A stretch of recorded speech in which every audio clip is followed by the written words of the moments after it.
आजकल एक social media बड़ा ट्रेंड चला, श्री कृष्ण कहते हैं। अच्छा, अब कृष्ण भी सोच रहे हैं, मैं तो कहा नहीं ऐसा। कृष्ण जी सोच रहे, मैंने कब बोला ये उनका मैंने नाम तो लगा कहीं दिया ना नीचे। भगवत गीता में है, मतलब अपनी जीवन में धोखा मिला है तो श्री कृष्ण कहते, जबकि श्री कृष्ण धोखे के बारे में ऐसा तो कभी बोला ही नहीं।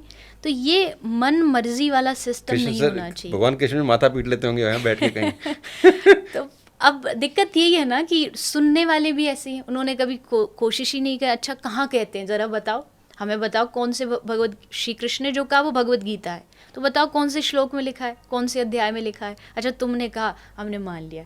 तो ये एक मतलब ऐसा नहीं होना चाहिए कि आँख पे पट्टी बांध के आप भाग पड़े चल पड़े।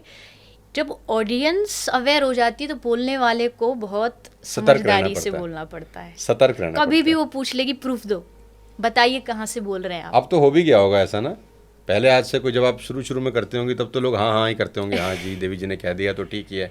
अभी तो करते होंगे तुरंत गूगल कि देवी जी ने कहा है, देखें सच भी है या ऐसी अपने मन मर्जी से बोल तो रहे हैं। अच्छा करना चाहिए, करना चाहिए। मैंने कहा ना ऑडियंस अवेयर होगी तो बोलने वाले को भी फिर अध्ययन करना पड़ेगा, ये नहीं कि हाँ भाई मेरे मन आया रिपीटेड कुछ भी बोल दिया। अब जैसे मान लीजिए एक महीने में 3 कथा होती है मोस्टली, अब 3 कथा सेम 7 दिन, सेम 18,000 श्लोक, 12 स्कंद।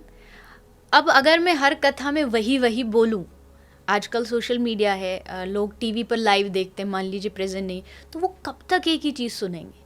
हाँ, हम प्रसंग नहीं चेंज कर सकते, कृष्ण भगवान कंस को ही मारेंगे और रावण को नहीं मार सकते, तो प्रसंग वही रहेगा, लेकिन उनको हर बार।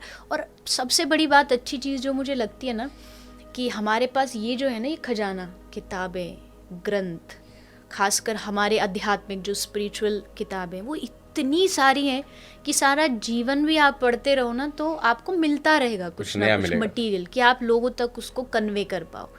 अब उसके लिए बस यही है कि आपको खुद को मेहनत, कभी कभी ऐसा भी होता है कि वही ग्रंथ आप जब 2015 में पढ़ते थे तो वो कुछ और समझाता था, वही ग्रंथ 24 में पढ़ रहे हैं तो वही ग्रंथ के वही श्लोक कुछ और समझा रहे हैं। बिल्कुल बिल्कुल। और वही ग्रंथ 30 में पढ़ेंगे तो शायद उसी श्लोक से कुछ और समझ में आएगा, नॉट बिकॉज ऑफ द ग्रंथ, बिकॉज ऑफ द जो हमारा सोच डेवलप हो जाता है समय के साथ साथ, वो सोच के हिसाब से हम श्लोक को पढ़ने का तरीका चेंज कर लेते हैं। यही हमारे, मुझे लगता है ये सनातन धर्म का ये एक मैजिक है कि ये भागवत आज से 5,000 साल पहले भी उतनी ही लोगों फ्रेश को थी, अच्छी लगती थी, रिलेटेबल लगती थी, और आज भी लगती है। और जब ये अंत होगा ना दुनिया का, तब तक ये ऐसी ही रहेगी, ये तो पुरानी नहीं हो सकती। मैं तो कभी कभी देवी जी ये भी सोचता हूँ कि कोई भी एक कहानी अगर दूसरी बार सुनी जाए तो बड़ी बोर सी लगती है, कोई चुटला दूसरी बार सुना जाए तो बड़ा बोर लगता है, लेकिन वही कथाएं हैं जो हज़ारों साल से चल रही हैं, वही नूतन नई वैसी की वैसी लगती हैं। सबको पता है कि राम रावण को ही मारने वाले हैं, फिर भी रामलीला चल रही है, लोग देख रहे हैं, वही रामायण दोबारा टेलीकास्ट हो जाती है तो वही आदमी वही देखता है, तो उसको सब पता है कि अगले सीन में क्या होने वाला है। मुझे लगता है ये इसका एक कारण ये भी है ना कि वो हमारी सोल से कनेक्टेड है। अध्यात्म या डिवोशन जो होता है ना, वो हमारे आत्मा से जुड़ा हुआ होता है, और आत्मा का ये एक डेली का डोज है जो आपको हर रोज़ चाहिए होता है, चाहे वो ग्रंथों के माध्यम से ले लो।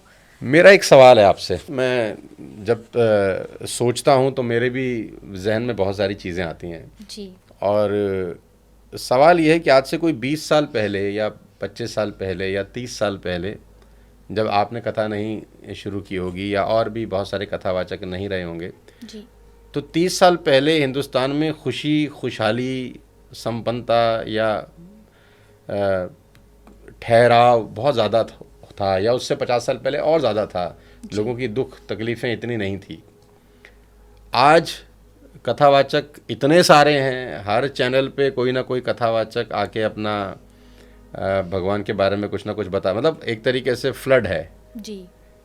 कथावाचक बढ़ गए, समझाने वाले बढ़ गए, तो दुख कम होने चाहिए, लेकिन मालूम चल रहा है कि जैसे जैसे कथावाचक बढ़ते जा रहे हैं तकलीफ़ें लोगों की और बढ़ती। आज से 50 साल पहले तो लोगों को कम तकलीफ़ें थी, लोगों में द्वेष की भावना भी 50-100 साल पहले कम रही होगी, ईर्ष्या भी 100-50 साल पहले कम रही होगी, और संतुष्टि का भाव भी 50 साल, मतलब कम में खुश हो जाते थे लोग, साधारण जीवन था। आप समझ पा रहे हैं मेरा सवाल? जी, जी। और आज तो इतने कथावाचक हो गए तो मुझे लगता था कि ये सब खत्म हो जाना चाहिए था, लेकिन कथावाचक के बढ़ने के बाद समस्याएं तो और बढ़ रही हैं। ये मुझे लगता है उल्टा है, कथावाचक इसलिए बढ़ रहे हैं क्योंकि लोग के जीवन में तकलीफ़ें बढ़ रही हैं, मुसीबतें बढ़ रही हैं, लोग गलत रास्ते पर जा रहे हैं।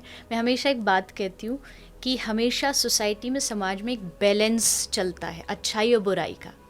जब बुराई बढ़ती है तो ऑटोमेटिकली अच्छाई को भी अपना स्पीड बढ़ानी पड़ती है, उसको अपना गियर फास्ट करना पड़ता है।